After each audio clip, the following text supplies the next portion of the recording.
Okay, I'm going to show you guys how to do formula to name for an ionic compound, and I'm going to show you guys how to do it when you don't have the Roman numerals. Okay, watch another video if you want to watch how to do the Roman numerals.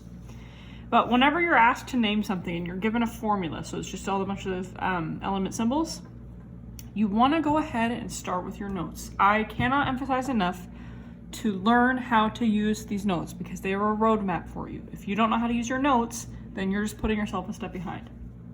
So I'm going to open up my notes packet, rules for writing formulas to names. First question I'm going to ask myself, does the formula begin with a metal or ammonium? If the answer is no, you're going to go and do other rules on page 2.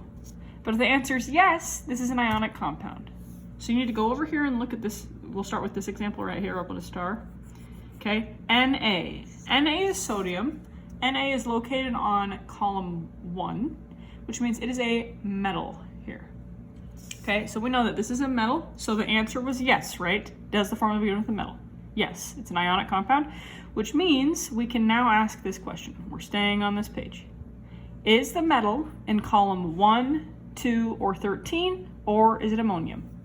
Once again, I'm going to look up here. I know that Na is in column 1, so yes, it is in column 1. That means I don't got to do the Roman numerals, and I can go to section A. Okay, I put smiley face there and smiley face there to remind me where I'm supposed to go based on that answer. Okay, you can do that too. So, rules for no Roman numeral metal. All you're going to do is write the name of the metal or ammonium. So Na's name is sodium. And we got F right here. Next step, the final step for these ones, is to name the nonmetal or polyatomic ion. If it's a single nonmetal, I'm going to change its ending to "ide." If it's a polyatomic ion, I'm just going to keep its same name. So fluorine is just a nonmetal, it's just a single nonmetal. So I'm going to go ahead and change his name to fluoride. Okay, so just follow those steps exactly as it tells you to, and then you're done. Let's try one more really quickly, and then I'll go do another video for you. The next one, we have Ca3PO4 2. Those parentheses tell us that there are 2 PO4 ions, okay? So the first step I'm going to do, I'm going to go to my notes. It says, rules for writing no formulas to names. Does the formula begin with a metal or NH4? Is calcium a metal? Yes, it is. It's right here in column 2. So the answer is yes, we're dealing with an ionic compound. We're going to stay on this page. The next question, is the metal in column 1, 2, or 13, or is it NH4? It is in column 2, right? Calcium is in column 2. That means, yes, it's in column 2. We do not need to do Roman numeral rules. We're going to go to section A, where the smiley face is.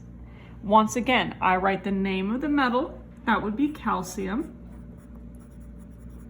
Okay. And then my second guy is a polyatomic ion. PO4 is phosphate.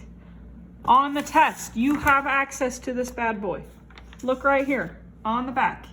If you ever see something that's like multiple elements together, chances are it's going to be one of these polyatomic ions, so just go look for it. If I look right here at PO4, this is phosphate. He's got a 3- charge. All I'm going to do is write phosphate.